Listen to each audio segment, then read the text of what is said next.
welcome to the Big Fat Quiz of the Year.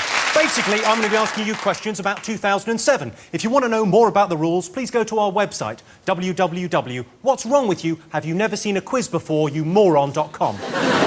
Let's meet our teams. Team 1, a pair of sexy lady killers with hair to die for, and Christ knows how they got into those trousers. It's Rob Brydon and David Mitchell.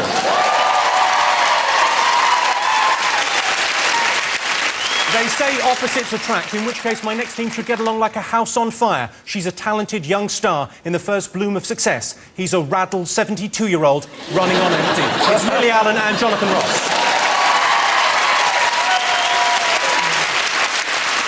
And defending their title after last year's triumph, they're back. And by the look of them, they've been celebrating ever since. It's the Goth Detectives, Noel Fielding and Russell Brand.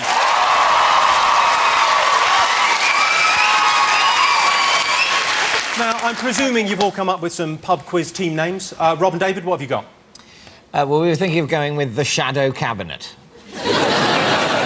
we feel we're the most respectable team. At the same time, behind our respectable exterior, there's a desperate lust for power. And at this stage in the contest, we can promise results without having to follow through and provide results. So we will have results, and we will see a victory, David, tonight. Of that we are confident. You can also come to us for tedious and obvious satire at any point in the evening.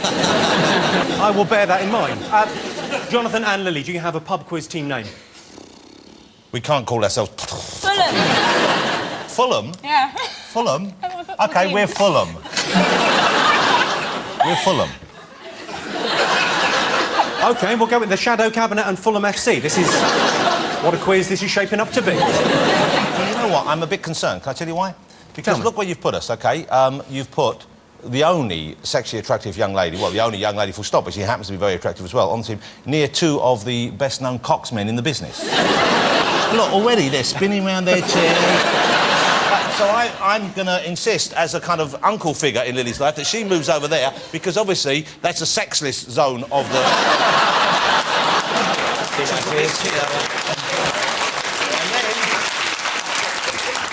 and then Lily might go home with her dress still on.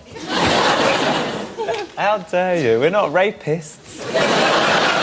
Why are you wearing a cape if you're not a rapist? Jack the Ripper cape. He wasn't a rapist, he was just a serial murderer. Yeah. There is a difference. And the way you're taking the higher moral ground of, no, I'm dressed as a serial murderer, not a rapist. There is no direct corollary between capes and rape. It's just a rhyme. Leave him alone. What if, horror of horrors, he ain't even done a rape? You could have ruined his reputation. Have you done a rape? Well, if I have, I'll be leaving the scene of the crime like this.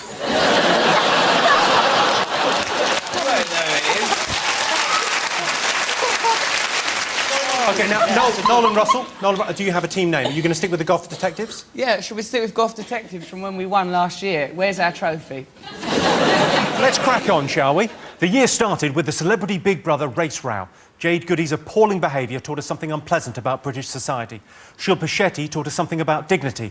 And Danielle Lloyd taught us you can get away with anything if you've got great tits.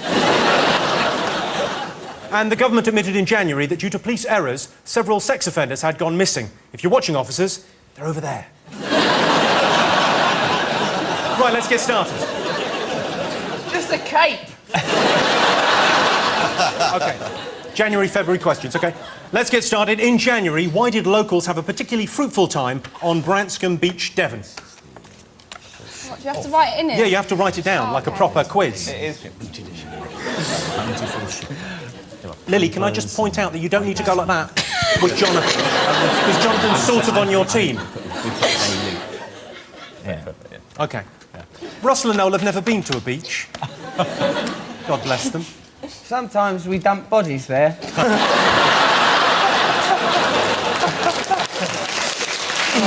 OK. That's what's good about capes. You can get your trunks on, no one can see. In February, what made Britney Spears say, "My mum's gonna kill me"? We've got this one covered. You got this one covered? Yeah. Right, you are, Rob. Noel and Russell, I'm not going to be awarding you 25 points for doing nothing this year. How You've got to be dare taking this you? seriously. We earned those 25 points for nothing last year. Right, you are. OK. By being beguiling. You were beguiling. I was beguiled. OK. Next question. What unique method of one-man protest did Chris Eubank adopt in his grievance with the war in Iraq? I know this one too. Right. All right, you all got something for that? OK, next question. In one of the strangest stories of the year, astronaut captain Lisa Nowak travelled 1,000 miles from Texas to Florida intending to kidnap her love rival. Now, I've got your attention. But what innovative time-saving method did she employ to avoid stopping on the way? Good work. OK. If you're a regular viewer of the Big Fat Quiz, you'll be delighted to hear that the children of Mitchellbrook Primary School in Neasden have once again put on one of their special nativity plays. Can you tell me which news events they're acting out here? Have a look. Here's lots of money when we play our country. Please! What game is that again? Would you score a whole lunch for us? Okay! Yay! Now I can be a proper famous. Now could join our secret club and fly away in a spaceship. My foot hurts. I can't play. What's a waste of money? That's adorable. That's adorable, isn't it? OK, so what news story were they acting out brilliantly there? I know exactly what the answer to that is. Write it down. In fact, yeah. Write it. Well, well done. So I you. write it on the computer. Right. Write it on the special computer page. So you're surrounded by purple and green. You look like a ball boy. Do you mean in the tennis sense, or in a boy who's really into balls? I meant ball bag.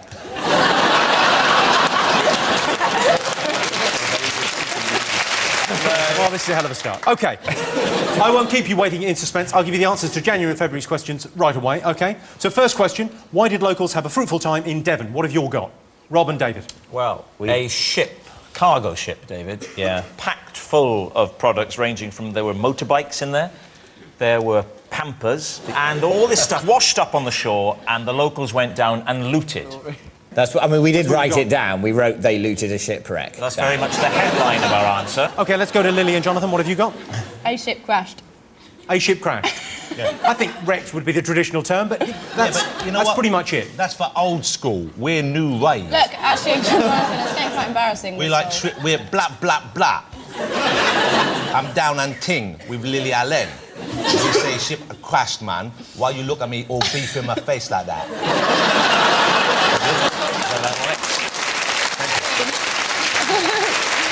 Jonathan, were you aware we were doing a quiz today? Or did you think we were doing Bugsy Malone? Give you a song later on if you fancy it. OK, Nolan Russell, what have you got? We put because of trust and mutual respect. He's not right in any way, shape or form. Also, there was a magic seahorse and they had a ride on it. But only because of trust and mutual respect, otherwise the seahorse would have repelled them. Yeah. Well, there's a lesson there for any children watching, but no point. Well, it's an answer. Can I give him a point for an answer? No, apparently we need the correct answer to the questions. It's old school. You didn't say that in the beginning. That's true. Wasn't clear. How do you know you asked the right question?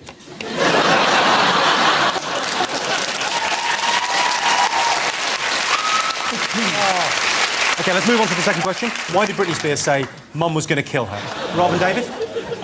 Well, David? Well, we've put that she shaved her hair off.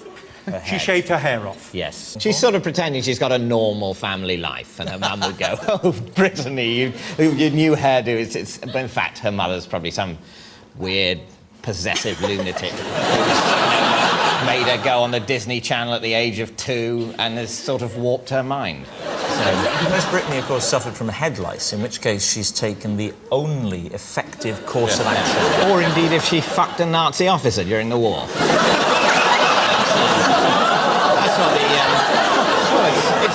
It's what the Parisians did. Can I just say that my fellow Chancellor has been working quite late, he's under a lot of stress. The shadow cabinet... No, David. Let me answer for David and sort of try and convince people that David is giving this answer now, and he's saying that, oh gosh, what they did was she shaved her hair off, please go to the next team now. David is sitting defiantly. Sorry. I mean, that's me, is it? You're doing me? Yes, I'm doing you, yes. What's the problem? Well, no, that's no, fine. that's fine, because it's actually quite a good impression. Right. Thank you. It's the first applause I got in the whole bloody show. So, let's go with it. Well, essentially, Rob...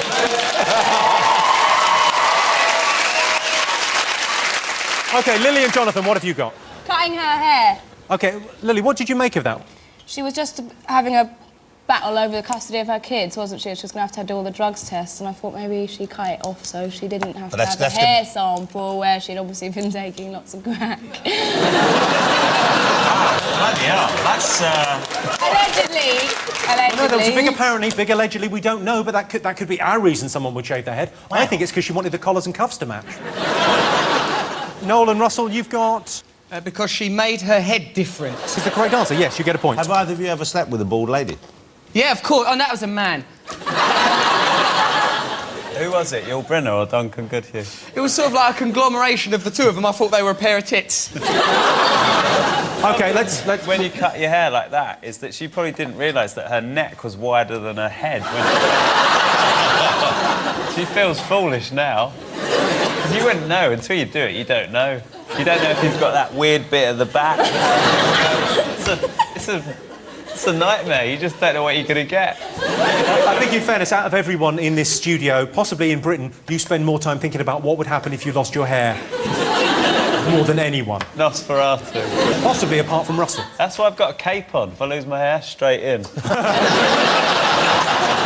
OK, what unique method of one-man protest did Chris Eubank carry out in February? OK, Rob and David, what have you got for this? Yes. We've got park his lorry at Downing Street, and it had a message on it. Shall I do him? I parked my lorry at Downing Street. Is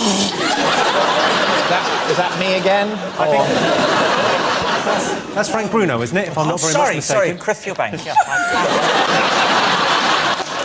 OK, that's pretty much it. You get a point for that. What have you got, Jonathan? Lily?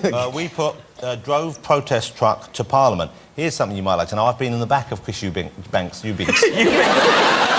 just call him Chris. I know him quite well. Chris took me for a drive around the block in his big silly truck. I warned you about getting in the back of strangers' vans. Yeah, and I'm going to take advice from you on that subject. Well, it takes one to I've know. got a penny farthing. I haven't even got a van. The two-seater, like the goodies, me and Russell on it. Right down Camden High Street. What have you got, guys? We put quite brilliantly that he used his lorry to destroy confidence in war.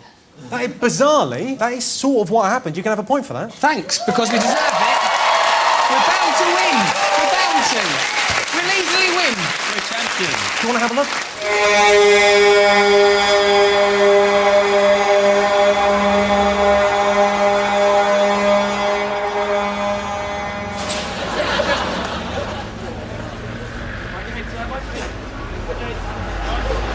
He wrote a slogan on the back of his lorry saying, don't send our young prince to your catastrophic illegal war to make it look plausible. Was that a reference to when they were going to send Prince Harry there? Yeah, but they couldn't send Prince Harry. It'd be fantastic PR for the royal family. We actually sent a prince to get shot in Iraq. That would have been a good move. He's taking a bullet for his nan, Yeah. which doesn't sound as good. I took a bullet for my nan. What was that you did then? That was horrible. Was that meant to be rap when you went, I took a bullet for my nan? I once had an encounter with Prince Harry in a toilet. I'm not your therapist, Rob. No, it's true. I was at a thing, and I went to use the loo, and there was a little ante-room. You opened the door, and then you had to wait, and then there was the loo, and the loo door was locked, so I had to wait. And then behind me, the door opened, and it was Prince Harry. So I went in, and I've never peed under such pressure before. I could barely go, knowing that there was a prince outside the door. I hurriedly finished and came out, and I said, which I thought was quite good, I said, "There we are. You're next in line for the throne."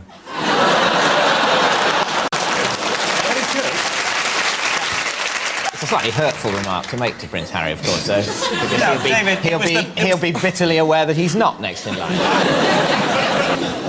Bless his little heart. Right, next one. I asked you what time-saving method Captain Lisa Nowak used to drive 1,000 miles. Any ideas? Yeah. Yes. Yes. Yes. We know this. OK, well, Lily, let's go to Lily. Come on. She wore a nappy all the way there to piss into, so she didn't have to stop.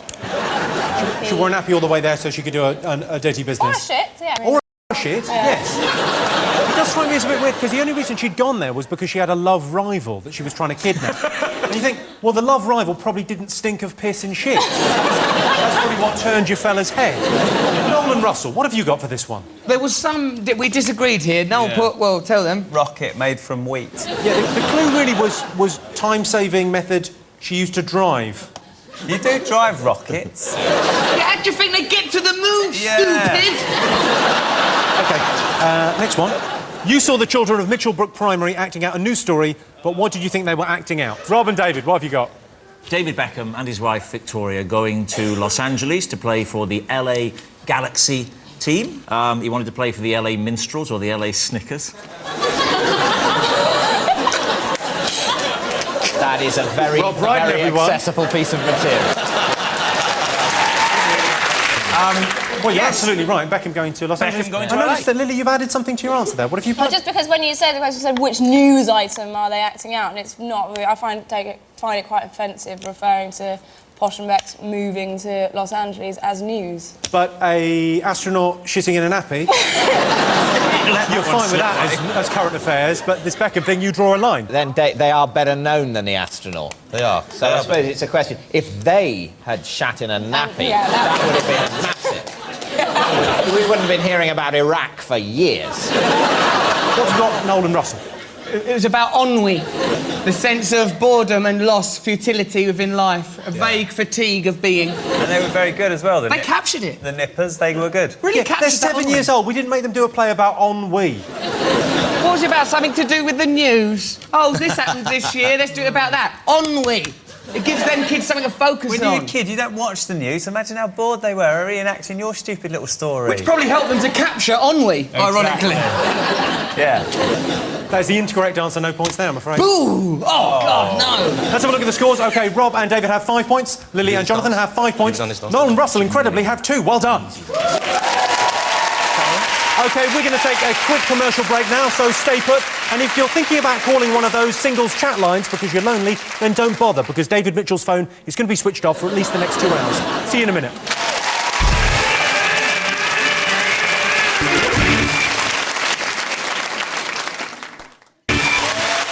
Welcome back to the Big Fat Quiz of the Year. Let's crack straight on with some reminders about what happened in March and April. Phone-in scandals rock TV. Apparently people that phone GMTV competitions have been ripped off. Not just by GMTV, but ripped off by genetics, the educational system, common sense and God.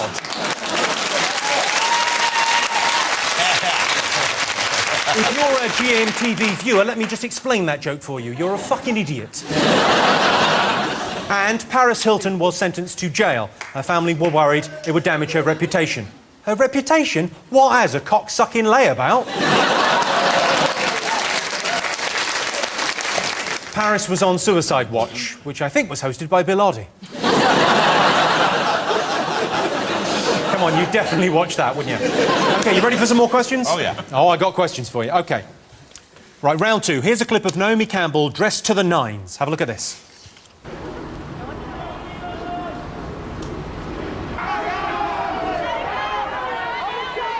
OK. What I want you to tell me is, what had she just been doing?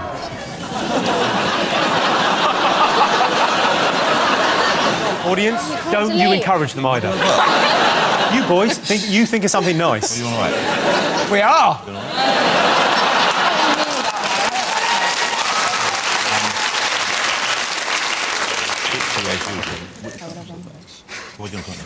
Next question. In March, airline passenger Paul Trinder was horrified after being told by British Airways executives to get over it after he filed a complaint. What was the complaint? Yeah. Wow, we switched I missed off. that, What's sorry. that? No, I noticed that you'd all pretty much, apart from the good boys on the end. Well done. Can we stay behind after the recording and help stack the chairs?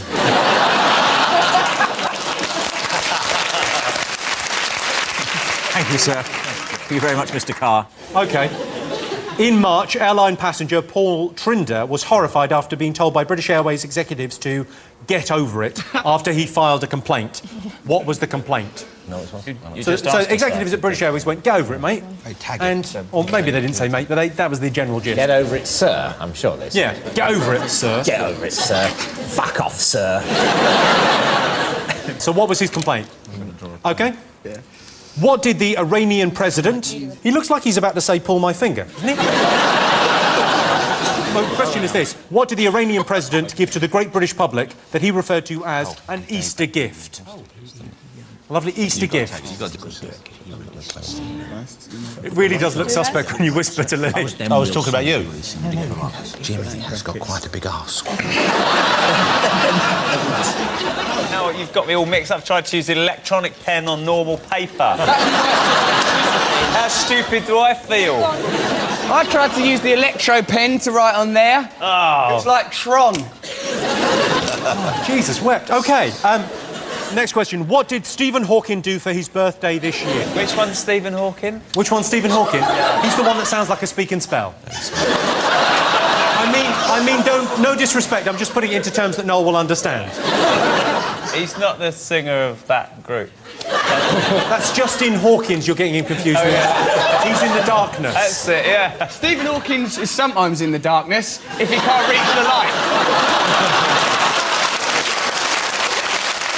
OK, for our next question, it's over to sweary super chef Gordon Ramsay. Let's have a look. Oh, I like him.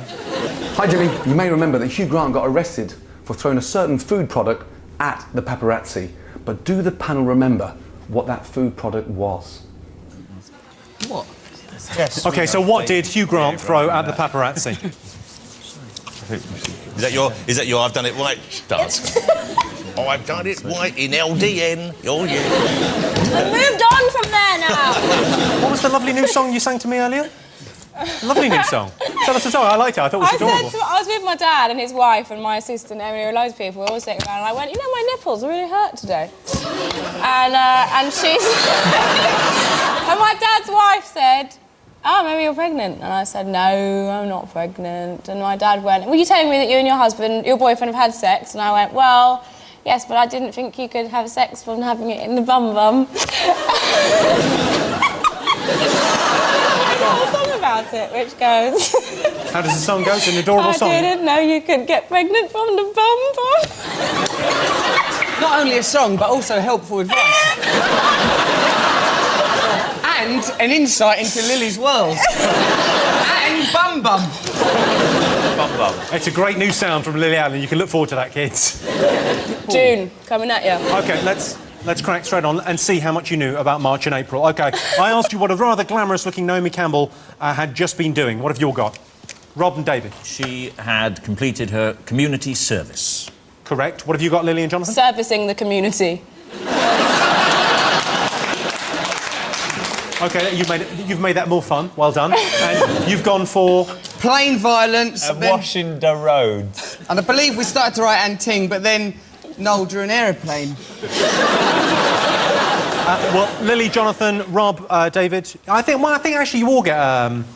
do you get a point? Yeah. Because Naomi Campbell was, in fact, cleaning floors as part of her community service. What complaint prompted British Airways to tell passenger Paul Trinder to get over it? What have you all put? Well, this is a fantastic story where they sat this man next to a dead body, a corpse.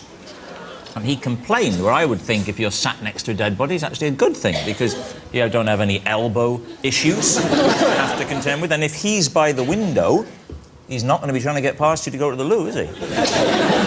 I would love to sit next to a corpse. David, how do you feel about that?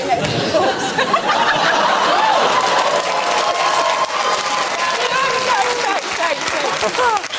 It's only in terms of the stiffness that she's using that reference. And that was a lovely little gag from Lily Allen there. One. And the bum-bum song, what I'm well into. I've learned an important lesson from that bum-bum song. And me. We can save a fortune on paternity suites, Noel. Bum-bum. They can't get pregnant in the bum-bum. I'm not sure what a paternity suite is. I imagine... It's the E for a dad. OK, so they put him next to a dead body is the correct answer, I believe. Lily, Jonathan, what have you put? We put dead person was sat next to him in first class, but I disagree with you.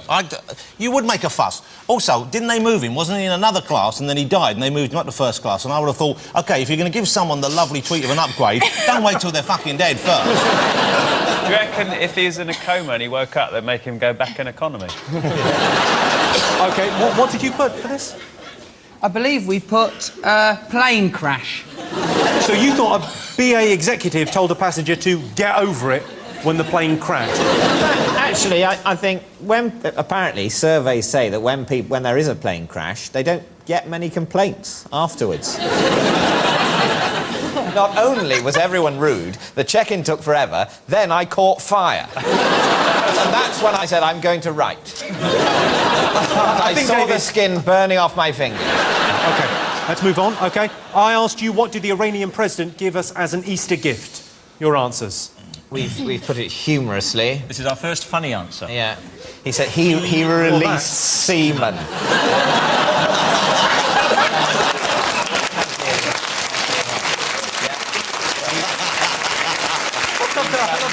We've made it sound like he jizzed. And yet we've spelt it correctly. We have spelt it correctly. We do get the point. Yeah. We've written hostages. Jimmy's got a fat ass. Just an observation. Fine, OK. What hostages? He gave us the hostages back, OK, I will accept that. Noel and Russell, what have you got? We wrote belt holes for eyes. Can we have a look at the picture? Yes, he does appear to have belt holes for eyes. Oh, and hostages and snacks. That's what hostages is right, so there's a right answer in there somewhere. Do we get a point? Yeah, you do get a point. You said hostages. Well done. I just want to confirm the Easter gift that we received, and we're very grateful for it, was the return of 15 sailors that he had been holding captive because apparently they were in Iranian waters, which is obviously nonsense because Britannia rules the waves. We do, it's in a song. It's like you can't get pregnant in the bum. You just know it 'cause it's in the song. OK. What did Stephen Hawking do for his birthday this year? Noel, Russell, I don't even want to ask. We started with killed a priest. With his mind. OK, you don't get a point for that. What have you got, Lily and Jonathan?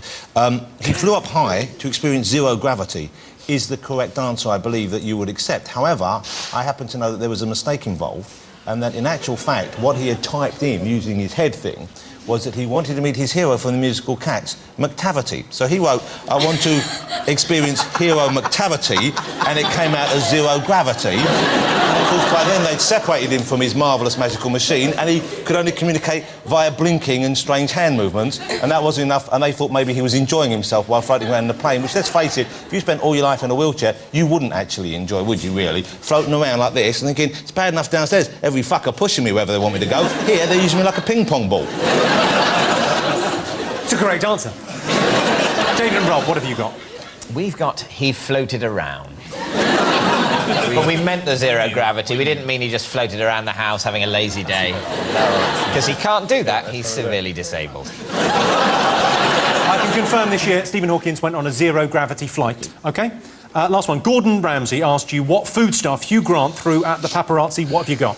Well, the full answer, which maybe they won't have, he threw baked beans, but not in a tin, in fact, in a Tupperware container. Well, yes, he did. He was annoyed by the paparazzi. He said, this really isn't bloody on, just wait there a minute. And he went in, opened a tin of beans. And I'm not going to throw them in the tin, that could do some real damage.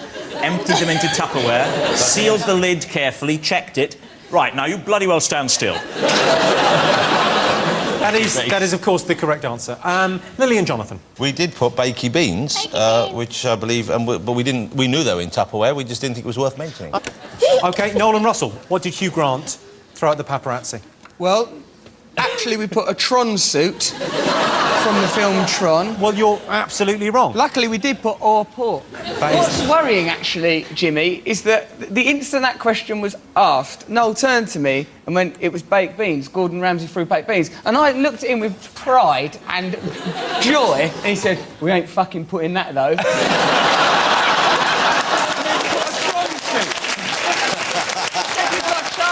Genuine point. OK, it's time now for our bonus round. How much do you remember about the year's TV? Here's a little something to jog your memory. It's a montage of this year's TV. Have a nice evening.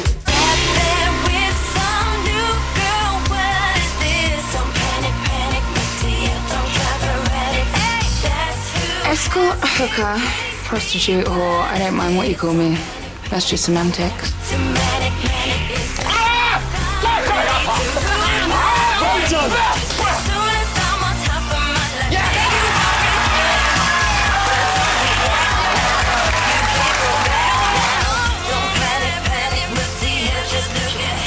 So I'm right. We both are. Just as long as I'm more right than you. Do they find the defendant, Tracy Lynette Barlow, guilty or not guilty of murder? Guilty.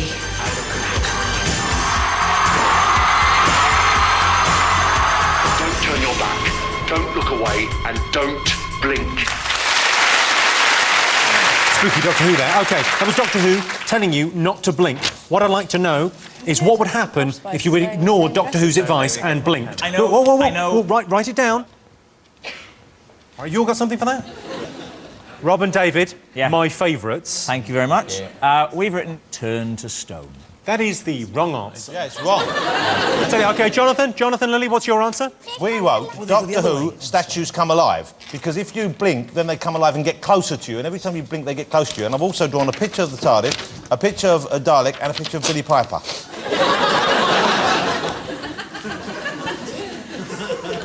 What shenanigans is this? What they've done is they've copied the wrong answer. This is classic exam room cheating. This is how cheats get found out. You've heard them say turn to stone, you thought they're bright boys, they probably got it right. Well, they didn't get it right. The answer is, in fact, that if you blink, the statues send you back in time because they're evil. You're getting a point for that, Jonathan. Right, next one. OK, have a look at this picture of sweating funny man Eddie Large on ITV's Have I Been Here Before? Oh, yeah, I've seen this. This is brilliant. What experience was he undergoing when that photo was taken? No, it's not. Have you seen this? Yes. Did you know what it is, then? Don't get all beef in my face, girl. Listen, Jonathan, right? OK, on to the answers. What have you got? Rob and David? Past life regression. You've got regression. OK. Noel and Russell. Well, he is cruelly subjugating his partner, Sid Little, sex-wise. So you think in that photo, Sid Little is... Just at the bottom of the frame, performing an act on Eddie, with or without consent, possibly in a Tron suit. Well, Lily doesn't know what Tron is. She's got no idea what you're talking about. It's a bit like bumming, but more electric. OK. Shall we... let's have... well, you got it right. It was regression, past life regression. It's... David, you're a historian. I think you'll enjoy this because some of the historical fact is so detailed. It's incredible. It really does make you believe in it. Have a look. Regression therapist Andrea Fowkes believes that if Eddie is in a state of deep relaxation, he'll be able to access the part of his brain where memories of his past lives are stored. Wearing any clothes? I'm wearing a kilt. I'm in Scotland. And do you have a name? I'm Jock. Jim Campbell. Me, Jockey Campbell. From the Highlands. Because we want to fight everyone. And who are you fighting? Probably the English. And what year is it? 18 something. Might be 17 something, I don't know. We're going to batter the English. And where are you hoping to batter them? I don't know. Some field. They always pick a massive field for battles. Well, I have to say, I'm convinced. There's no way you could know that kind of period detail. Jock Campbell could be a Scottish name. There were battles in the 17th, 18th and 19th Where did the battles centuries. take place, David? Often in a large field. OK, here to ask our final TV bonus question, I've got two very special visitors. Will you please welcome the King of the Jungle and his gorgeous campmate? It's Christopher Biggins and Cerys Matthews.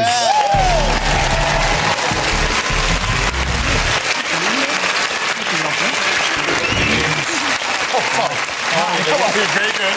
Nice to see you. Very good to see you. Well, firstly, congratulations. I'm thrilled that you're here. Thank you. It's nice to be here, isn't it? Very nice. Hello, how are you? I'm all right, thanks, Christopher.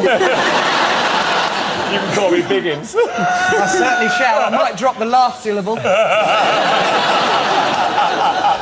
They all say that. Not afterwards, they're usually crying. What was the hardest thing about being in the jungle? Biggins. They say it's all about Mark, but actually it was Biggins. And was it a proper romance in there? Was it lovely? It was lovely, but we didn't have a romance, we were just getting on. That's as far as I've ever got with a girl. I think that's a romance. Sounds lovely. You've got a question for us concerning this year's television. Yes. Obviously, you were the high point. It's about another show. Yes, absolutely. So the big show this year was Heroes. And have a look at this quote. Can you fill in the missing words? Save the blank, save the blank. Oh, I don't know. Oh, this is easy. Come on. Not easy for Russell and Noel, who haven't had a night in about 14 years. Is this something one of the characters said in the show? Yes, it is. Isn't it? Yes, it is. It's like sort of like the catchphrase for the whole series. Get away from Yeah. me. People Oh, well, I know. Yeah, well, it's probably... Fuck off, Goth. Yeah, it's sort of a catchphrase for the show, in the same way as "fuck off, goth" is a catchphrase for this show. Rob Brydon. Get off, Brian. Lily will have nightmares about you creeping up behind her now. No, Biggins! Biggins! Just because they're pretty, you can't do that. And they gave me money. I looked away for one moment and Russell Brand had seduced Biggins. It's all I could have expected. Biggins, are you in Panto this year? Sadly, I'm not. What? No, I know. 12 o'clock and still no sign of Dick. No, will not be heard from this sound this year. Well, I think it will be. Sadly, no. OK, well, let's have a look and see what they've got first before we tell them. So, Rob and David, you thought it was Save the Planet, Save the Planet. Yeah. No. Lily and Jonathan. Save the cheerleader, save the planet. No. Russell, Noel? Read it and weep, Bryden. Save the cheerleader, save the world.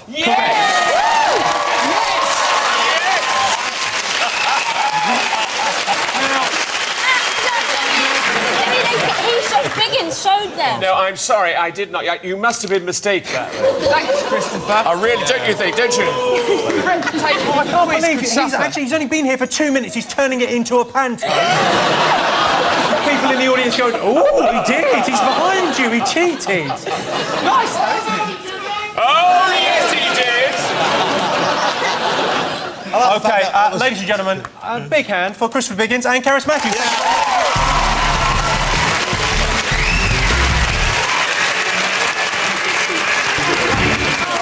Good to see you. Stop trying to get off with people.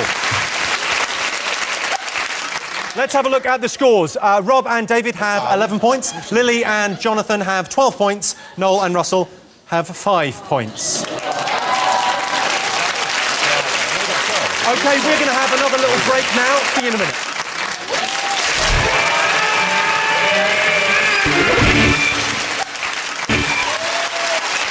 Welcome back to the Big Fat Quiz of the Year. And so, like a 1950s threesome with 2 dinner ladies, we eagerly enter May and June. Kate Moss brought out a range of clothes for Topshop. It's the first time anyone's ever said Kate Moss's rack was impressive. Mel B made Eddie Murphy take a paternity test. Surely there's no need for that. Just stick the kid in a movie and see if it's unfunny. And Bernard Manning died. It was a black day for comedy, which he wouldn't have approved of. Right, on to the questions. I want you to take a look at this picture clue and simply say what you see. Don't shout out if you know it. Just write it down. Start burns down. Shh, don't say out loud. When he says don't say We've out loud, already got don't it. say out loud. Shut up, you. I've already got it. Well, I just heard Noel go, "Those are scissors." So I'm pretty confident they're on the case themselves. OK, let's crack straight on with the next one. Here's a clip of respected BBC journalist John Sweeney going mental on an edition of Panorama. You listen to me for a second. You're accusing members of my religion of engaging in brainwashing. No, Tommy, you stop! Brainwashing! No, listen to me! You were not there at the beginning of that interview! You were not there! You did not hear or record all the interview! Do you understand? Brainwashing.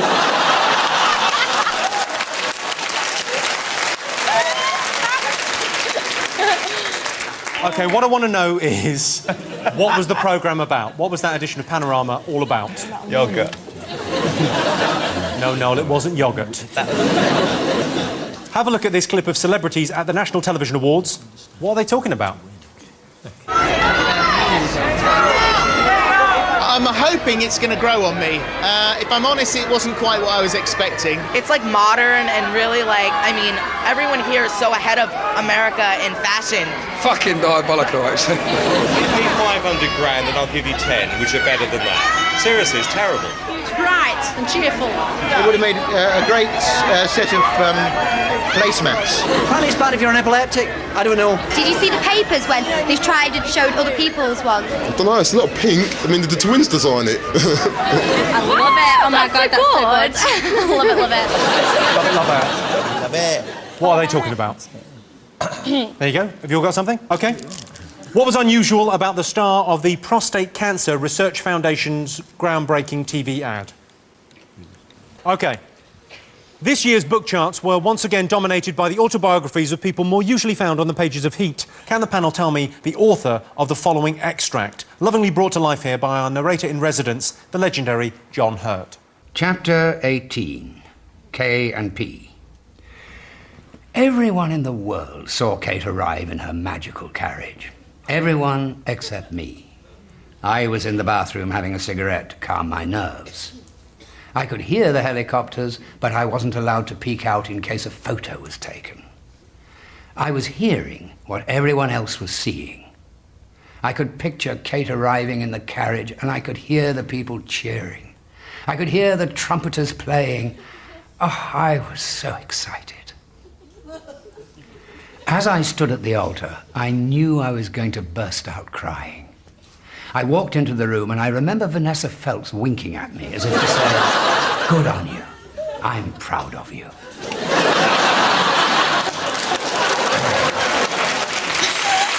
Beautifully written, I'm sure you'll agree. Beautifully read. Okay. Just does show you, with the right actor, you can get through any old crap, can't you? Yeah, that's really putting him to the test, though, isn't it? OK, let's see how you did in that round. OK, you saw our Say What You See picture clue, but what news story did it represent? What have you got? Let's go to Rob Brydon and David Mitchell. The scissors cut, tease, arc, burns down. Exactly right. Jonathan and Lily? Lily got it strong. Burns down. That's me doing it as Stephen Hawking. It's catching on. Lovely. OK, and Noel and Russell. Well, we've got it right. We've mentioned that you broke our spirits at the top of the page. And Noel has done a wonderful drawing of John Hurt. Well, so, OK, so you get a point, but also sorry for breaking your spirits. How did we break your spirits? I'm sorry. Well, it's the bullying. The bullying? A lot of bullying has gone on, and we invited Christopher Biggins to join our team. We were very keen to have him. We offered him a place under the table. That was considered distasteful by everyone except Christopher, who said it would taste lovely. OK, the next one. You saw a clip of John Sweeney going mental, but what was that edition of Panorama about? What have you all written? Scientology, Scientologists, Scientology. You're all absolutely right. I showed you a clip from the National TV Awards, but what were the various celebs talking about? What are your answers? Well, when the first one said... What did he say first of all? He said something like... Oh, diabolical. That's diabolical. I'm not making this up. That's what Lily wrote straight away, was Jimmy Carr's jokes. Then we pulled it back in and we came up with the Olympic logo. Oh, yeah, I can just about see it in the bottom there. Well, you might get a point for that, then. Thank you. You've gone for... We went for an Olympic logo, although Rob sort of wrote Olympic My Loge. tag. I don't know what the Loge is. Russell and Noel, what have you got? We are upset by this series of images. When we watched that, Noel and I it was difficult for us to consume the information. We didn't know what they were talking about. It made us feel giddy and unwell. OK, well, it was, of course, the Olympic logo they were talking about, which they were basically saying was a bit shit and expensive, which I think is very apt for the London Olympics, which will be a bit shit and expensive. Can I say something about the Cutty Sark? Yes, you can, if you like. What the fuck is that? Cutty Sark, what is it? It was a boat, not that old a boat. It was a tea clipper, essentially a lorry for transporting tea. How interesting can it be? It's not like the HMS Victory, there are no guns on it. What do? You go on it, they say, well, this is the sails that the wind blew and it went, and this is where the people lived, and the rest of it, yeah, that's where they stuck the tea. And that's going to take 2.5 minutes. I suspect it was burnt down by someone who'd been made to visit it as a child. I couldn't believe how boring it was. Yeah, They'd been promised HMS Belfast and they got the Cutty Sark.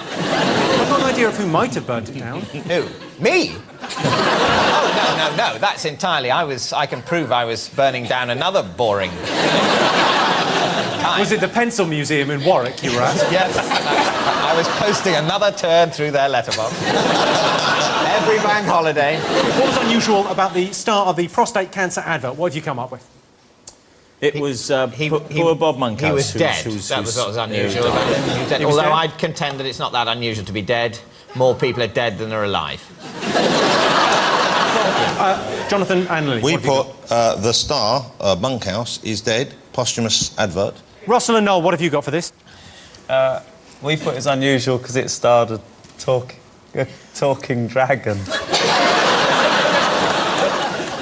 I don't think that's the right answer, is it? And also, I like the way there's wrinkled bits of paper, like you really worked on that. No, that first draft just isn't good enough. We need to come up with a better answer. A talking cat, and then a lying skeleton, a twee vampire, and we thought, it's a talking dragon. It's obvious. It's been staring us in the face. I found out it's Bob Monkhouse. It is in fact Bob Monkhouse who starred in the advert. Let's have a look at the ad. Just when you thought it was safe to turn on your TV again, here I am. Gosh, 4 years already. Doesn't time fly? What killed me kills 1 man per hour in Britain. That's even more than my wife's cooking. Let's face it, as a comedian, I died many deaths. Prostate cancer, I don't recommend. Did he do that before he died, or was that No, CGI? he did that afterwards. He did a special effects sort of thing afterwards. I think that there was some stuff in from a documentary, and then they used a voiceover artist. We don't get very serious now. They used a voiceover artist, and they used a body double, and they manipulated it. I think that was it. While we're here, I think I might as well do mine for syphilis now. For God's sake, kids, wear a condom. Don't have it off with everyone you meet. He, for example, can be a lot of aggro. Christopher Biggins, very gentle. Give him a whirl. Watch out for the syphilis now. Bye! OK, next one. You saw John Hurt reading from a literary masterpiece, but who was the author? Your answers. Peter Andre. Peter Andre's autobiography, Rob and David? Correct. Have you read that, David? No, I haven't. Although it was interesting that the bit that was read out very well by John Hurt, it seemed to have a proper sentence structure. So, you know, obviously he had a lot of help from someone. Possibly a grown-up. Yeah. Good point, well made. What have you got there? We put Katie and Peter Andre because we knew it was about them. And what did we write at the bottom there? Or something. But you don't get a point for that. Oh, no, we should get the words Peter Andre half in it. point. It's got Peter Andre there. Where do these half points come from? There's no half points in this. Let's just celebrate a moment here. Let's just all come together and celebrate something magical that's happened at Christmas. Nolan Russell, what have you put? We quite simply put Peter Andre. We didn't muck about. We wrote the answer. We knew it was the correct answer. We wrote it down. They got the right answer. We're all very impressed. Well done. On top of that, I have a shoe. Which we will lose for editing purposes. You can keep a shoe. Apparently we can't, because then we've got to show them the shoe. It's going to be... No shoe! What is this?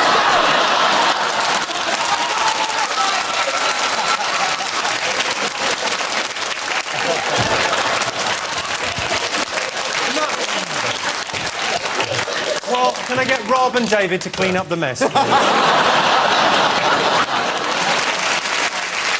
Let's have a look and see if you're right. That was an extract from the autobiography of Peter Andre, Jordan's husband. Lucky devil. He's pretty cool, isn't he? John Hurt. Oh, brilliant. OK, time to play a game we like to call Guess Who I Am. I'm going to introduce someone who came to public attention this year. I want you to tell me why he was in the news. Here he is, our mystery guest. Hello, sir. Panellists, you can ask this man questions. He was in the news this year. He was in the papers. Yeah? You can ask him questions. He can answer yes or no. Is that OK? That's fine, yeah. Answer yes or no. He'll tell you why he was in the news. Did you meet Christopher Biggins backstage? No. Good, because he was randy when he left here. And you're a bit of a hunk. So are you. Hello. There's room under the desk. I don't know. You're in the tabloids. Are you a love rat of some sort? No. Are you a disgraced former chairman of Northern Rock? You look quite masculine, though. I bet. Are you a soldier? Are you back from the wars? Are you involved in the fight in Iraq or Iran? Or... Are you a gay gentleman? No. Do you like shepherd's pie? Yes. OK, not gay like shepherd's pie. I think I've got it. Have you appeared on television in the last 12 months? Oh, yeah. Oh, yes. Sort of. I think the story... Have you or haven't you? Personally, no. Are you 3 minutes old? No. Were you in the papers because of some mistake or misunderstanding? No. You could argue a mistake. I mean, I'm not sure how you view it, but you could argue a mistake. Is bird flu your fault? No. Were you mistaken for Britney Spears after she shaved her hair off? No. Can you give us a clue? I'll give you a clue. It involves the publishing event of the year, nay, of the century. OK? It involves something that was published this year. Bible too. Don't shout out, just write down what you think it might be. But something was published this year, and then an announcement was made about one of the characters that changed... I know what it is. Something that this man had done. Oh, you poor thing. That must have come as a terrible blow to you. OK, right, we're ready. Rob and David, what have you got? What do you think this man did? Dumbledore's gay tattoo on his back, which he now bitterly regrets, in beautiful calligraphic handwriting. OK, slightly less beautifully put, Lily Allen, Jonathan Ross. Tattoo Harry Potter. Scene. OK, and what have you got, Nolan Russell? A tattoo that condemns a volatile religion. Oh, it's fairly close. Would you care to tell them what exactly happened? Yeah, I had a tattoo last year with Dumbledore, and then this year J.K. Rowling said that he was gay. This is Paul Croft, by the way. Lovely Paul Hello, Croft. Paul. OK, now, let's not grill Paul on any kind of homophobia. There's none going on. What happened was he had a tattoo of a wizard done. Can we have a look at the tattoo of the wizard? Yeah. It's quite something. Look at it. It's not a small tattoo. It's quite a big fella. That's a big one. That's a big tattoo of a wizard. And then you get a tattoo of a wizard, you think, well, that's fine, that's something that just blokes do. And then it's announced that wizard is gay. Some people at work teased him a little bit about that tattoo. A round of applause for the tattoo, ladies and gentlemen. What did the fellas at work say about the tattoo? Basically, when was I getting Graham Norton tattooed on the other side? When are you getting Graham Norton tattooed on the other side? I don't want to bring back the memories, but is there any chance of that? Very slim. Is Graham Norton gay? The other thing I like about your tattoo, because you've got Dumbledore down one side, a gay wizard, lovely. I think that brightens up your back no end. Then you've got your children's names on the other side on a beautiful scroll. Yeah. I like the way you've left a bit of room. Just like you've gone, there's a bit of life in this yet. Who knows, we might have some more. You never know, dear. It's a lovely thought. Not with a gay wizard on your back, you ain't getting any action. You're not bothered about it, are you? No, I don't regret it at all. Doesn't regret it in the least. Ladies and gentlemen, let's a man with a wonderful tattoo of Dumbledore on his back. Ladies and gentlemen, it's Paul Croft.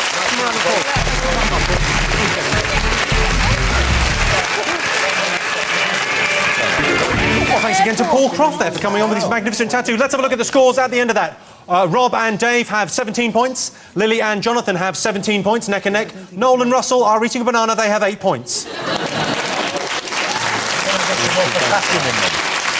We've got to take a break now, so David and Rob have time for some last-minute revision. Squares. See you in a minute.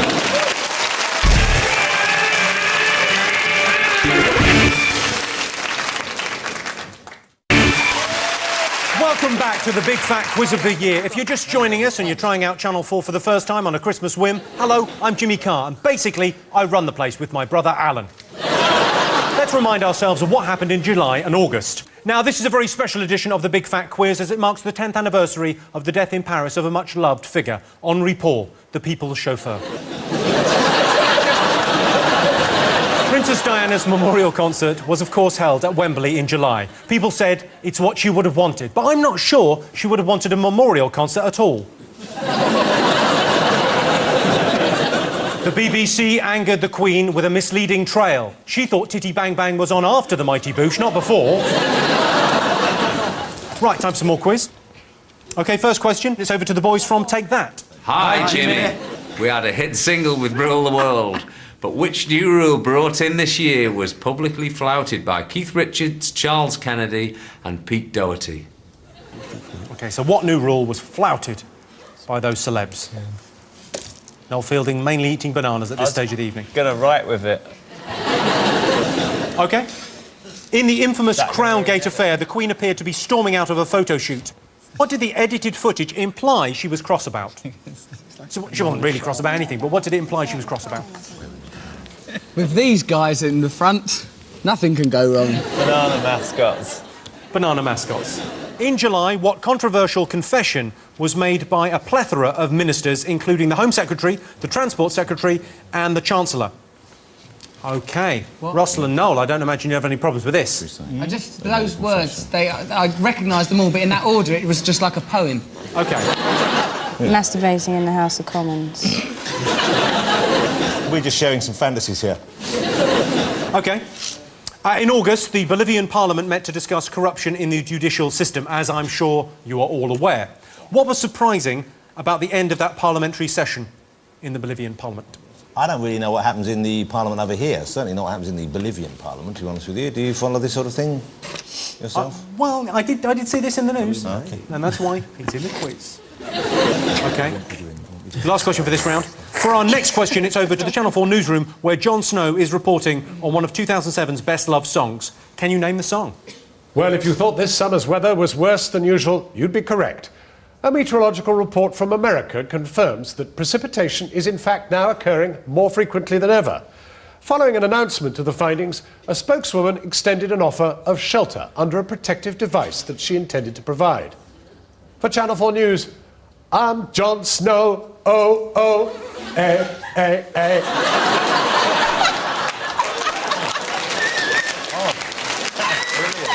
That was amazing! If you're not familiar with Channel 4 News, that's how he ends every report. It's well worth catching. I think seeing something like that, if you saw something like that happen in the real news, you know, that would be one of the signs that you're going mad. And suddenly you see something, it doesn't make sense at all. Like a whole wall turns into an apple. Surely that's not within the bounds of possibilities. Like, oh, that'll be it. I'm going mad. See what I mean? OK. Do you want the answers to this round? Of course you do. Yes, please. Not bothered. Fine. Take That asked you which rule Keith Richards, Charles Kennedy and Pete Doherty publicly flouted this year. What have you all put? Smoking ban. Smoking ban. It was a smoking ban. It was a smoking ban. Smoking ban. There you go. Bum, bum, bum.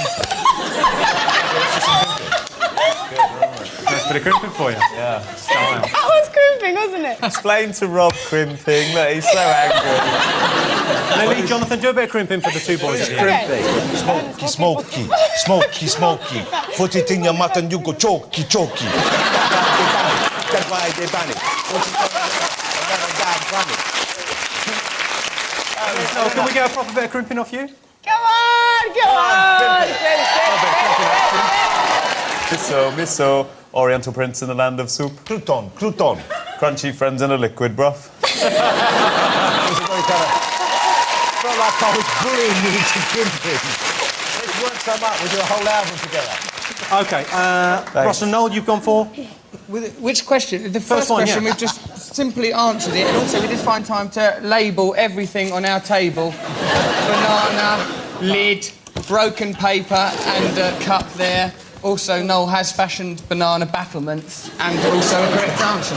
Banana battlement. So if I try to attack you now... You better get the arrows through these gaps here. And let's go back to Take That for the answer. The answer is the smoking ban.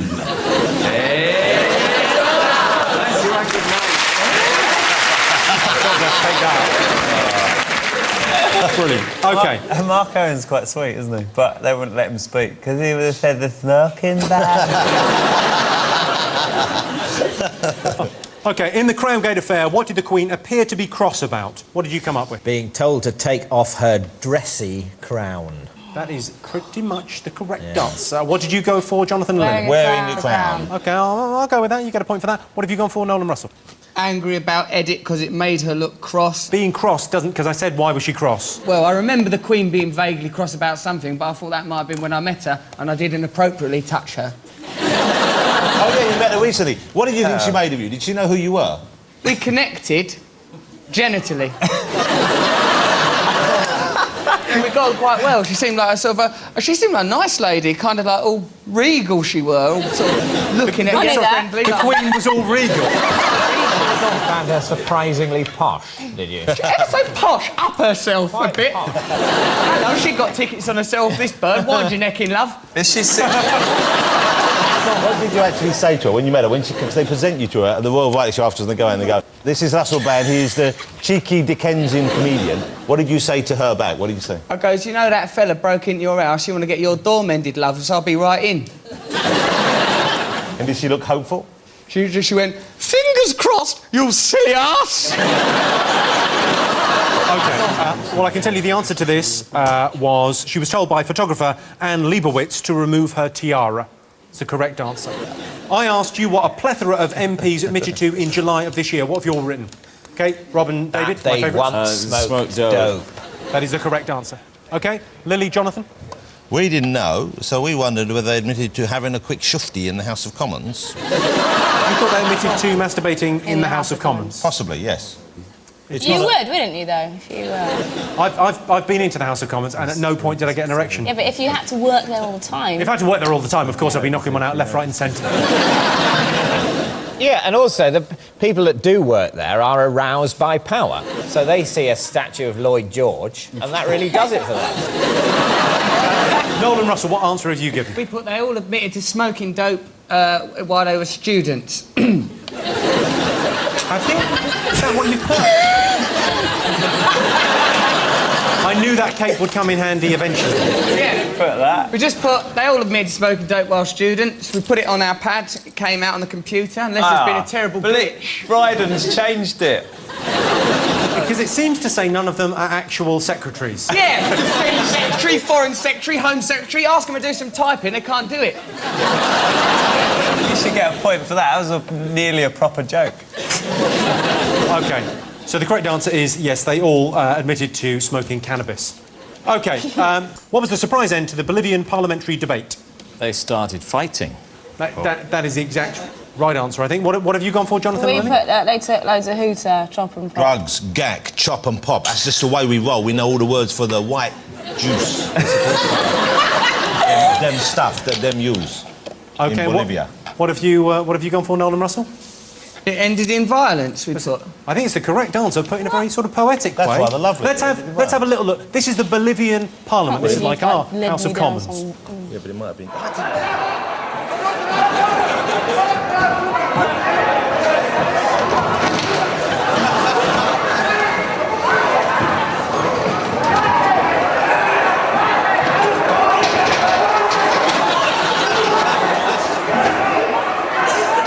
Did you see that fat man in the blue? He was really punching someone, and then he got kicked, and he'd had enough. He tried to back off. And then a little man came with really fast fists, and then you could see the big man was going, "All right, I came in too strong. He winded me. Leave it out." Imagine if Gordon Brown did that to Cameron. I mean, he would just like win with a landslide. Then it would just be like all this rubbish that's happening now. Shows be over. They give a shit, don't they, in Bolivia? Whatever they're arguing about matters to those guys. Exactly. Nobody gives a shit in our parliament anymore, do they? They're just thinking about wanking off over a statue of Lloyd George. That's passion, isn't it? Yeah. OK, Jon Snow read out a news story based on the lyrics of a 2007 hit song. What was your answer? Oh, the Umbrella Song by Rihanna. Correct. What did you go for? Well, it's just Umbrella. Umbrella, yes. Umbrella. And you've got? umbrella. Ella. Is the correct answer? Yes, you get a point. Now time for another bonus round, and this one is about the best internet viral videos of 2007. OK? One of the year's biggest viral videos featured the inmates of a prison in the Philippines taking part in a rather unusual form of rehabilitation. What was it? So there's a viral video that people sent on their computers to each other, and it was people doing a kind of rehabilitation. Right. What was that rehabilitation? What do you think they might have been doing in a prison yard in the Philippines? Right. OK, let's have a look and see what you put for this. They all danced to Thriller by Michael Jackson, just like the video. Yeah, we put dancing to pop routines, and I've started drawing Spider-Man. And Noel and Russell, you've gone for? We've subverted the format in a very literal way by turning... Like, it's all upside down now. Yeah. And you've written why? Why? Is it? It's upside down. Or is it...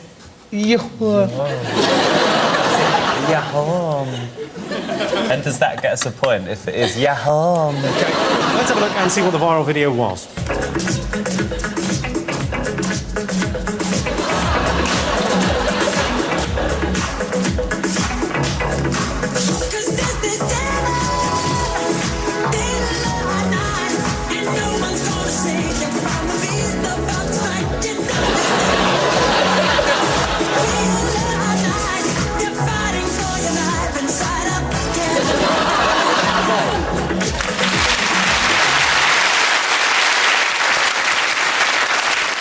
choose which one got to be Michael Jackson? He was the one that had done the worst crime. That's how they decide. The one had done something really bad. OK, here's a photo of little Zoe. She became a YouTube sensation following her distress over whose retirement. Is that a tear on her cheek or a diamond? That's a diamond. She's That's probably a crying clue. because the person at the hospital who removes embedded diamonds from faces has retired.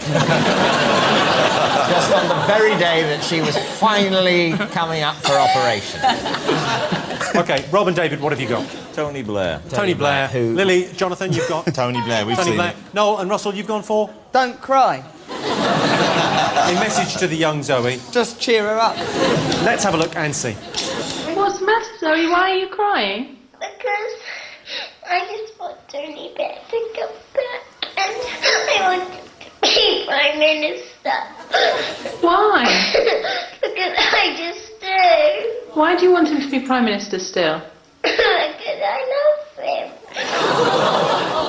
But there's going to be a new Prime Minister. There's going to be a new Prime Minister, darling, called Gordon Brown. No. You don't want him? No, I want Tony Blair.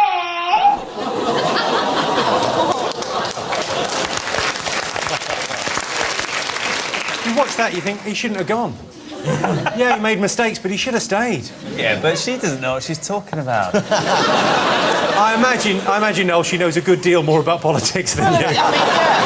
A good deal, sir. At least she's taking an active interest. That's a bit of Bolivian passion there. Yeah. I like the idea. Maybe the parents had built Tony Blair up as a kind of lovely fictional character, rather like Santa Claus. I always remember the day my parents told me Jim Callahan didn't exist. OK, let's move on. Frankly, we're getting too satirical. OK, have a look at this clip of Eva Nazimson, a quiz show host on Swedish channel TV4 Plus. Ja, hallå? Ja, hallå? Hej, vet du? Niklas? Hej Niklas, vad har du för svar till mig? Tölp.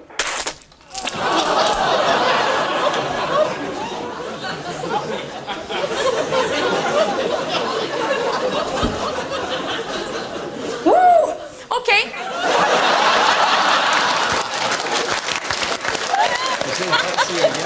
Yeah, OK, yeah. OK, what I want to know is what excuse did she give for vomiting during a live TV show? Can't believe you made me look at that.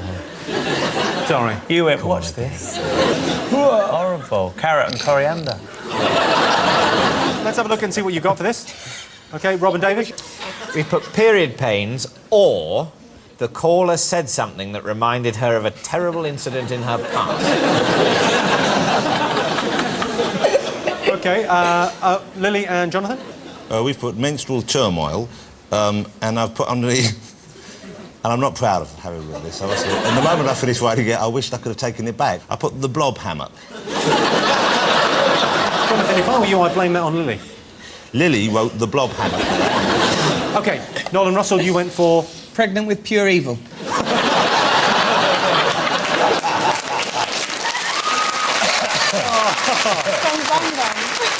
Well, let's have a look and see why she was sick. Jag måste bara tala om en sak nu. Jag har mensvärk, måste jag bara tala om för dig. Och alltså, det är direktsändning, då kan vad som helst hända. Och jag säger bara, det där ber jag om ursäkt för. Men jag måste säga att jag har mensvärk och då kan man må riktigt illa. Och om du... Jag säger så här, vad har du för svar till mig? I love it. But what's your answer anyway? OK, let's have a look at the scores. Rob and David have 25 points. Yay! Lily and Jonathan have 23 points. Yay! Noel and Russell are in the... Oh, no, they're not in the lead. They've got 11 points.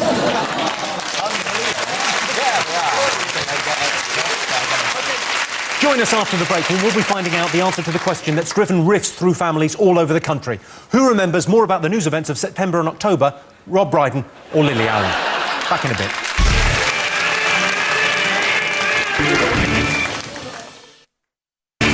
Welcome back to our countdown of Britain's funniest rom-coms. Hang on, sorry, what day is it? Right, let's go on with the quiz. Let me remind you of some of the news stories of September and October. The Blue Peter cat naming scandal broke. Viewers apparently voted to call the cat Cookie, but they couldn't call it Cookie because it's well known that's what Connie Huck calls her vajayjay. And Luciano Pavarotti died. Thousands attended his funeral, mostly pallbearers. OK, first question, eyes down. Who found themselves having to borrow £3 billion in September? Yes. Who told you about that? You. OK. Ian or Jan? Have you written something down? Yeah. Oh, well, what? I can figure out where the... All right, enough chocolate. Don't have too much. Oh, good. Come on, move it on, move it on. OK. What do you want? What do you want from me? Heather Mills made an extraordinary appearance on GMTV. Have a look at this. I've had worse press than a paedophile or a murderer, and I've done nothing but charity for 20 years. Jonathan Ross says she's such an effing liar. We're going to find out she's got 2 legs instead of 1.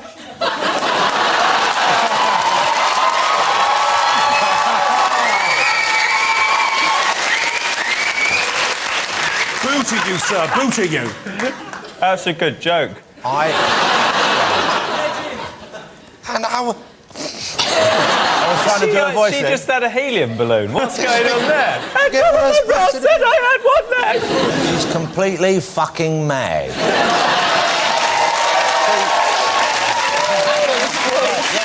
So, among other claims of injustices, what allegations concerning her neighbour did she specifically deny? Oh, yes. People thought she'd done something to her neighbour. She hadn't. I still can't understand it. Can you say it one more time? OK. Heather Mills is a lady. Yeah. She lives next door to someone. How many legs has she got? Why does everyone think that he's not lying? I think that, you know, Who? she might be quite... I think... Right, Paul McCartney. What's he got to do with I've it? heard that he's actually a bit of an arsehole. What I was going to say is that even if Paul McCartney is an arsehole, he has at least, you know, done some good songs that everyone's liked and sort of contributed. She's done a lot. She's done nothing but charity for 20 years. That's better than all of Rob's put together.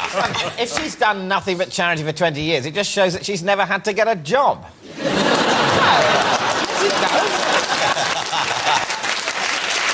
We don't know the real answer, so I've just said we need a funny answer. Can you give us a minute, please? Can we get some writers in? I'll get Noel on it. Noel, they need a funny answer. We need a funny answer, Noel, for this. We've got a few. Okay. We've got one we've selected for ourselves. You may have... her neighbours have accused her of nimble scrumping. Thank you. What about just stealing 1 sock off their washing line? I've already started out one. That's a proper joke. I started putting nimble scrumping now. OK, for our next question, I can't quite believe our luck. It's over to the supreme god of music, Tom York.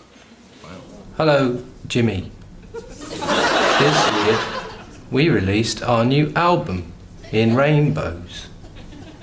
Can you tell me? Can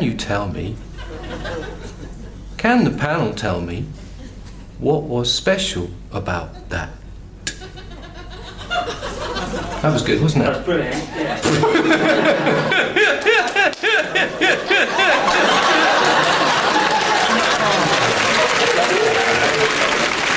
Tom York. How brilliant's that? He's in the Radioheads, you say? He's in the Radioheads, yes. Noel Fielding is blown away by that. Is that real? Yeah, that's real. How brilliant's that? I know. That's better than having 2 legs. OK. The England rugby team just missed out on retaining the World Cup this year. Let's have a reminder of their journey to the final. A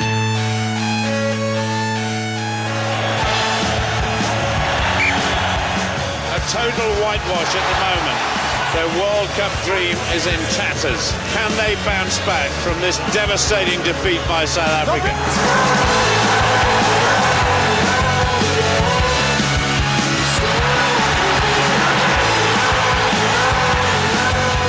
They do make this final. It will be truly the comeback of the century.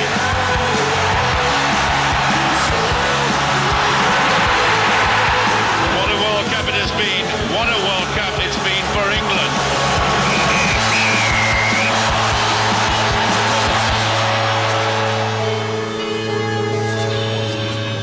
OK, what I want to know is, what song did the rugby team adopt as their personal anthem?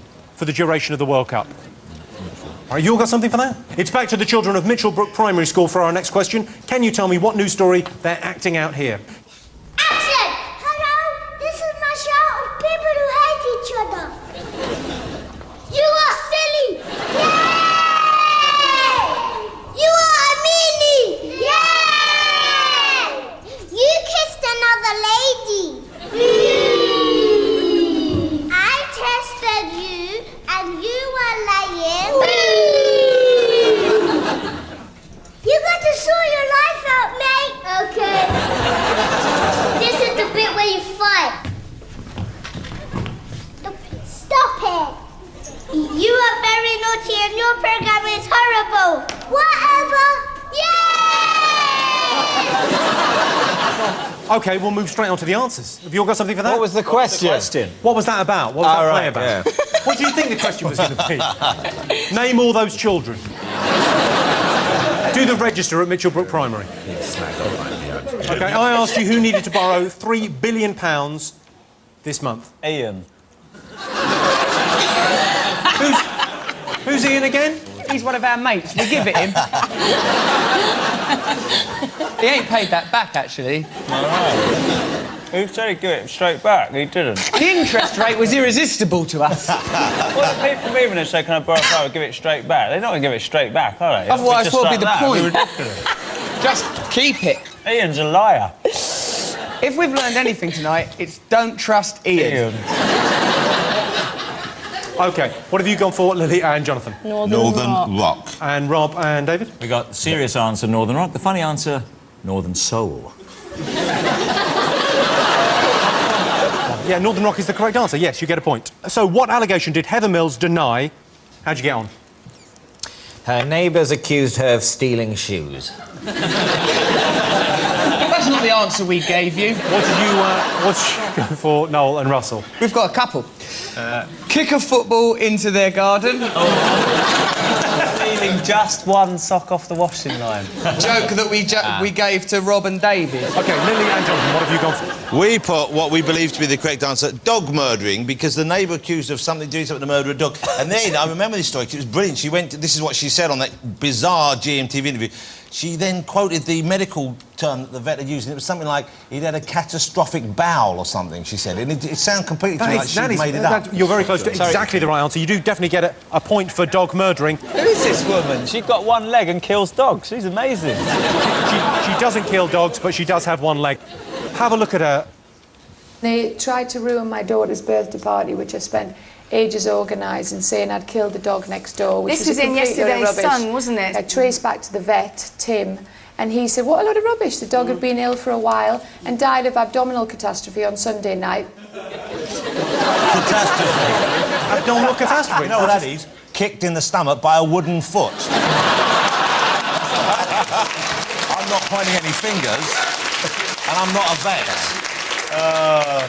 York asked you what was special about his album In Rainbows. Your answers. We answered the previous question again. The sock joke we gave to David and Rob. OK, it's a good answer. That wasn't what was special about the Radiohead album, though. Not the music. Sorry. Oh, see, I know we should explain. Radiohead, no match for you, Lily. Lily's very boss about this. So she went down, they let people name their price, and I went, good answer, and I said, that's good, isn't it? Because, you know, and I said, well, she said, no, it's bad. I said, well, I paid. She said, well, that's because you're minted. And then she went off on one about how bad it is. It's just that, you know, it devalues music. It's not a very good precedent to be setting for young people that are trying to get into the music industry. They did make more money off this album than they did off the last one. What did you put, Rob and David? We put you could choose your own price. So let's have a look. Let's see what Tom York said. The answer is that we released the album on the internet and people could pay what they liked to download it.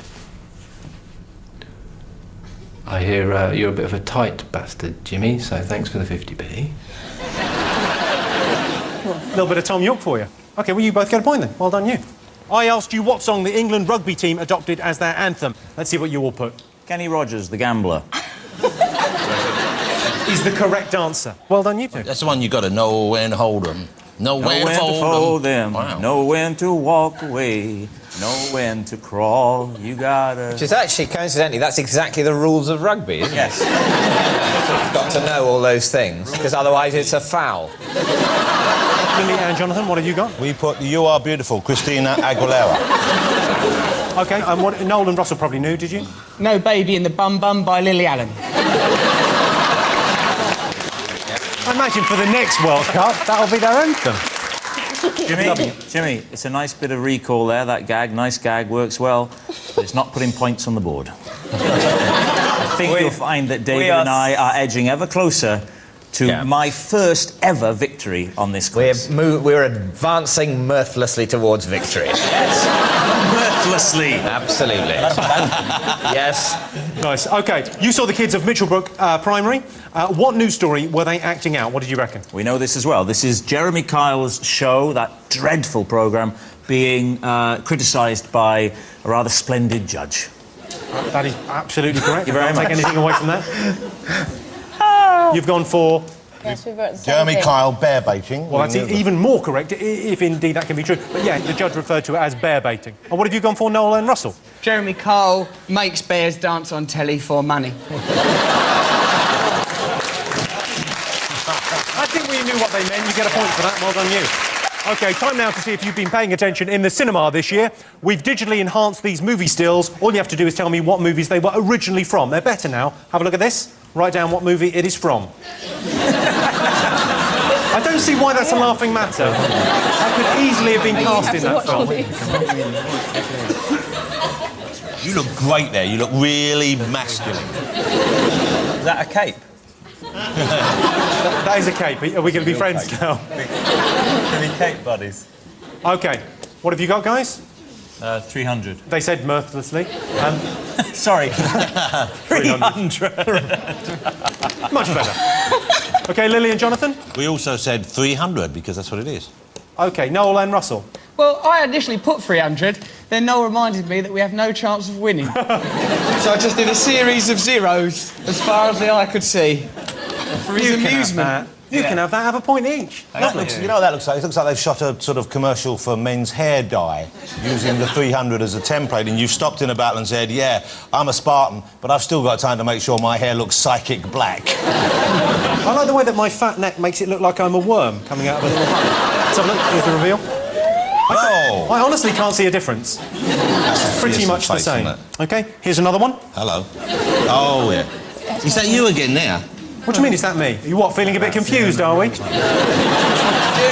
got beautiful legs. Yeah. Thank you very much indeed. You know what this is? Yeah, we've airbrushed my cock out for taste and decency.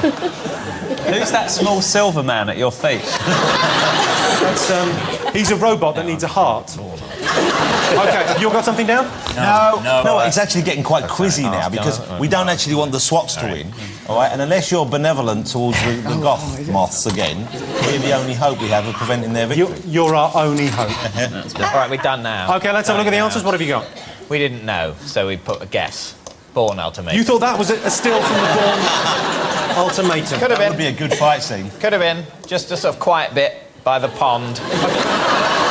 OK, what have you gone for, Lillian? Atonement. Atonement. And you, Noel Russell, Atonement. Yeah. Well done, boys. It is, in fact, Atonement. Have a look. It's not that different.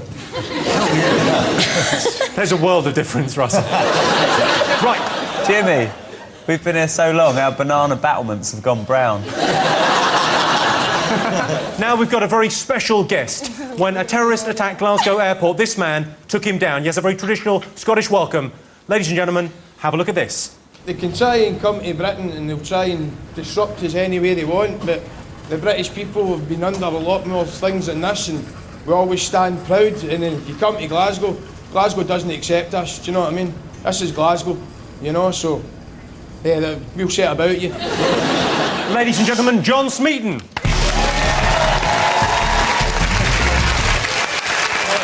Good man. Thank you very much. Pleasure, mate. John Smeaton, everyone. How are you doing? I believe you're a baggage handler by day. Yes. Freedom fighter by night. Yes. Fantastic. Have you had has it changed your life entirely? Totally. Yeah. Totally. Yeah, totally. So tell us what happened, because Noel and Russell may be unaware of the whole event. I was just out having a smoke, and you were out having a smoke? Oh, yep. the irony. And just heard the noise, walked round the corner, seen the Jeep crashed into the building, seen the guy come out the burning Jeep, went and attacked a policeman, so I just went for him and just tried to kick the guy as hard as I could.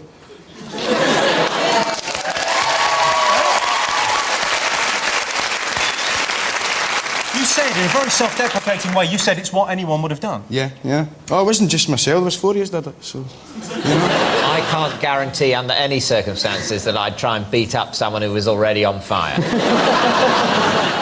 But it was because you were outside having a smoke that you saw it happen. Yep. That's a victory notched up to the smoking ban then? Yeah. Because you could have been smoking inside the terminal. Totally. Yeah, totally. you wouldn't have been there. Wow, you're like Braveheart. Has it changed your life, this incident? I've got a new job, so... Yeah, I've got a new job out Congratulations. so, yeah, stuff like that. What are you doing now? I've got a job as manager of security for a car park company. So... That sounds all right. Don't park outside the bays. There's no use with excuses like, I'm on fire. He's not standing for any of that. He'll come straight in. Now, you've got a question for our lovely panel. Yes, I do. What did 1,400 people say they'd do for me? I know what Russell's thinking. Yeah. That's what I get after everything. Oh, thank you, Jimmy. That's lovely. Write something down. What did 1,400 people say they would do for this hero of ours, John Smeaton? OK? No, OK. All right, let's have a look at your answers. We're having a look at your answers now. Rob and David, what did 1,400 people say they would do for this man? Buy him a pint, or marry him, or both. Well, you're kind of hedging your bets there. What have you gone for, Jonathan? Well, we were going to say marry him, and then we went buy him a drink, and we almost wrote buy him a drink or marry him, but we thought that would be 2 answers, so we went with 1 answer. Well, I think therein lies your mistake. I think you need to decide what your answer is. Marry him is our answer, David, isn't it? OK, yes. What have you gone for? Well, we've gone for cuddle him and admire him. Look at him, he's here. Why don't you tell us what 1,400 people said they would do for you? They pledged to buy me a pint. So 1,400 pints. 1,400... They got it right. 5 pints, come on. You got it right, Jonathan, ready? 1,400 pints, that'll probably get you through a weekend in Glasgow, one would imagine. Ladies and gentlemen, John Smeaton, a national hero. Give him a round of applause.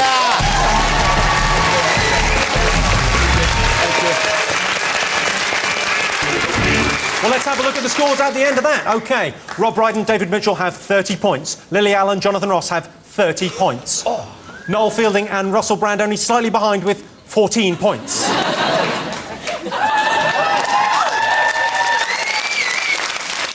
OK, we've got to have a short break now so Russell and Noel can backcomb their hair and reapply mascara. See you after the break to see who'll win the Big Fat Quiz of the Year 2007. See you in a minute.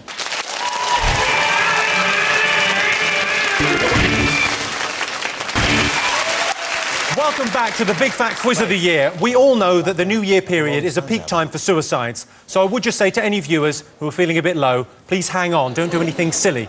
At least until after the show, because every viewer counts towards our ratings. And so we reached the end of 2007. Let me refresh your memories with a little roundup of what happened in November and December. A teacher in Sudan caused controversy by calling a teddy bear Mohammed.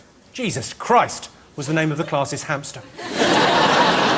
And finally, if your ears are burning this Christmas, it means either people are talking about you or you've just had a run-in with Alan Davis.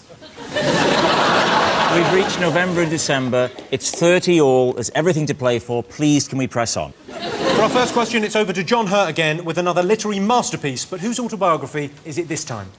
Chapter 4, From the Street to the Fame.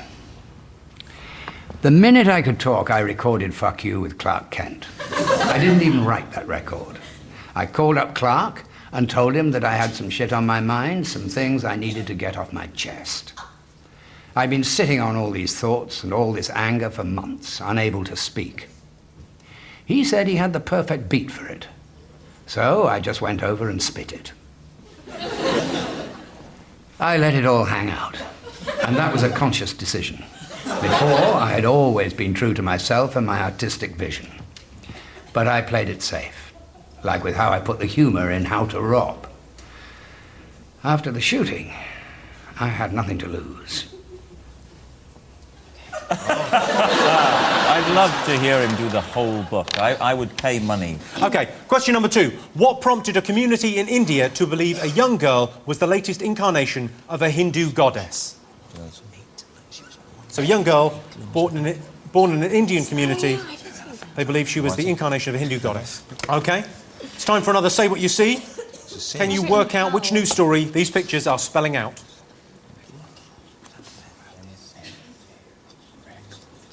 OK. Yes! Well done, that was teamwork. You got it. It's easy, isn't it? One answer, because it's crazy. OK, next one. What role did dolphins and giants play in England's failure to qualify for the European Championships? Dolphins and giants? Dolphins and giants. I'd love to be inside Noel's little mind now. I don't even know a sport that has dolphins and giants in it. It's not well publicised because it's cruel. Who lived behind this door? Again, Noel's little mind there racing. OK? You got something? Yeah. Yes! We got That's what you mean, yes. Yeah. 5 out of 5. You better have 5 out of 5 or you've lost, because we got 5 out of 5. We got 5 out of 5. We got none out of 5, so start worrying. Because Jimmy's going to give us 50 points for nothing. If he does that again this year, like he did last year, which was a travesty, and it Don't you see? You're making it more likely to happen. With your... OK. You watched John Hurt reading from a future classic, but who was the author? We know this. The rap star 50 Cent. OK, and what did you we wrote? put 50, brackets, 50 cents. OK, and Noel and Russell may have got it correct. Well, actually, no, because we decided it was senseless to even participate. So we put Hitler diaries, then we drew a picture of Hitler, condemning him, so no one thought that we were endorsing Hitler by saying that was his diary. How did you condemn him again, Russell? Bad Hitler! Why Hitler? Oh, Hitler, you arsehole! Hitler, you idiot. You've ruined Christmas! What were you thinking? OK. I asked you why an Indian community believed a young girl was the reincarnation of a Hindu goddess. What have you all got? OK? She was born multi-limbed. I think she had 6 or 8 limbs. OK, you've gone for? She had 8 arms. OK, and you've gone for? Blue elephant trunk.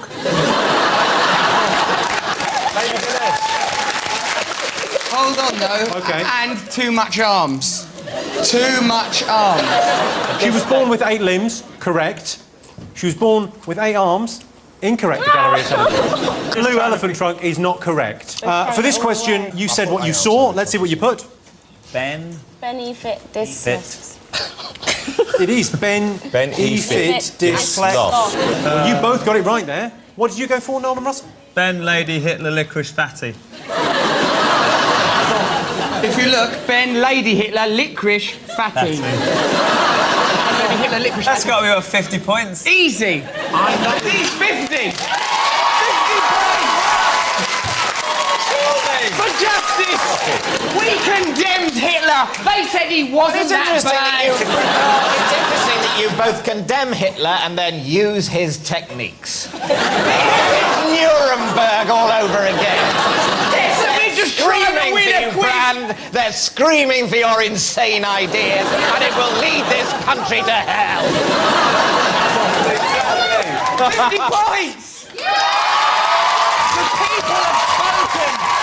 The people give us our 50 points for our banana battlements, for our relationship with Biggins, for our love of you, good people of Britain. I think that's 50 points, Jim. That's got to be. No, it's incorrect.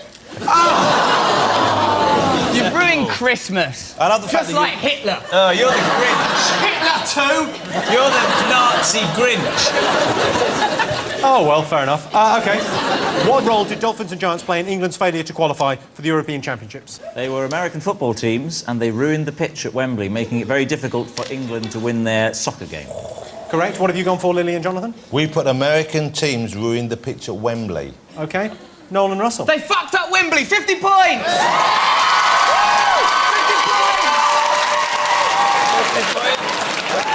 50 points. I've been instructed to put this No, on. you haven't. I'll hold him. What we doing? New Hitler. Hitler too. Look at him. He's even got a Hitler McScott, like Hitler would have. You might as well save that for when you ruin everyone's night.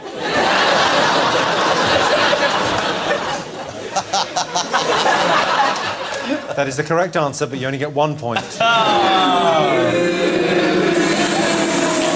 quickly, why did the bad pitch not affect the Croatian team?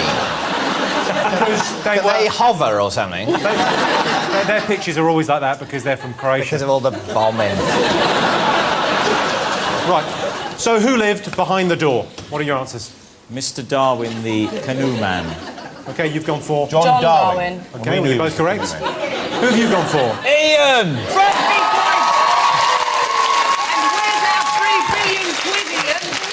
He's got our 3 billion. Rob and David, you got 35. Lily and Jonathan, you got 34. Noel and Russell, you got 15. Frankly, you're lucky to have 15. OK, last chance to earn a few bonus points. And if you're good at remembering those stories that come at the end of the news, then you're in luck because it's the and finally round. We can do this. OK? The little silly stories that come at the end of the news, the ones you like, Noel. That's weather. It's always a story about it's raining or it's hot.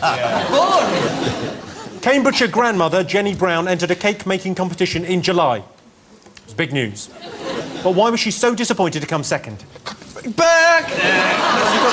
You've got to write things down. We've lost the electronic pen. We've only got a curly whirly. We can't write it with curly whirly. Pens all in the benattlements. All lost in the benattlements. OK, what have you got? Rob, David? She was the only entrant in the competition. And you've gone for Lily? She was the only entrant. That is the correct answer. That is the correct answer. She's the only one in the competition. Everyone gets a point there. Well done. Yay. OK? Meaningless. Have a look at this picture.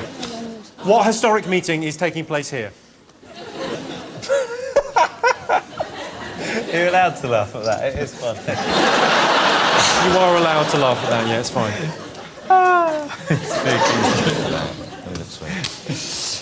OK.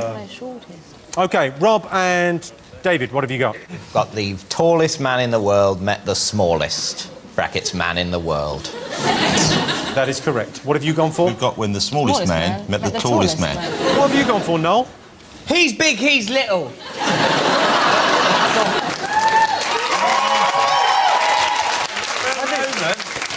I think they get a point for that, yes. I can't understand what they think they're getting out of the meeting, because we're all quite enjoying seeing the spectacle of the tallest man and the smallest man.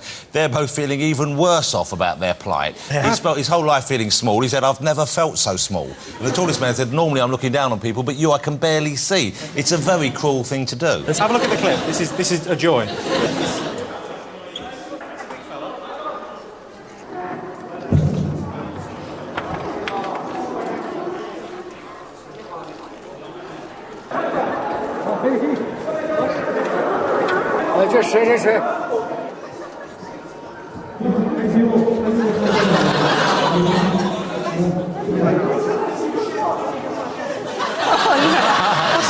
What's going on there? Was that when the tallest man in the world ate the smallest? The terrible thing is, he's not even going to be full. OK, final question of the Big Fat Quiz of the Year, 2007. Why did this couple have a plaque dedicated to them in a Travelodge hotel? We're worrying about the specifics of this. You've got to be pretty specific. The scores are neck and neck. I think that's too many, really. Lovely little presidential handshake there. Let's have a look at the answers. What have you gone for, Robert and David? Well, they lived in a travel lodge for 22 years rather than their own house. They chose to live there. OK, that's what you've gone for. Lily and Jonathan, what have you gone for? We lived there for 25 years. You lived there for 25 years. OK. They got a plaque because they got herpes.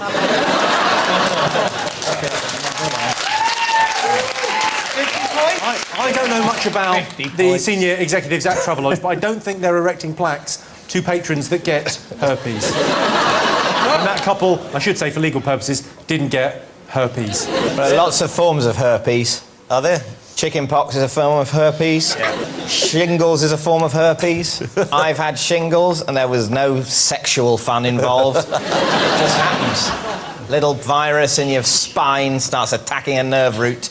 Well, no fun in that. There's nothing glamorous about that. No, but it's a great end to the show. Yeah. Thanks for sharing. Let's all go home thinking about disease. OK, I can tell you, this couple lived in a Travelodge for 22 years. Rob and David get the point.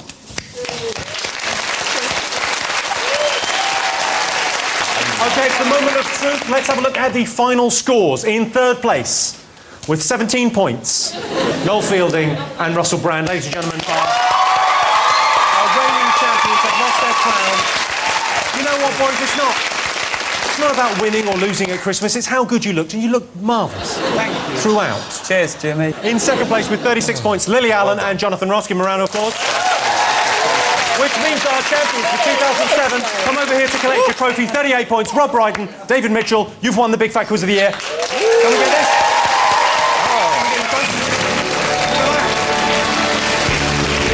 Look at that beauty. Congratulations, well done. Congratulations, well done. Okay, so that's it from us at the Big Fat Quiz of the Year 2007. A big thanks to all our panel, our special guests, and to all of you for watching at home. I'm Jimmy Carr. Good night.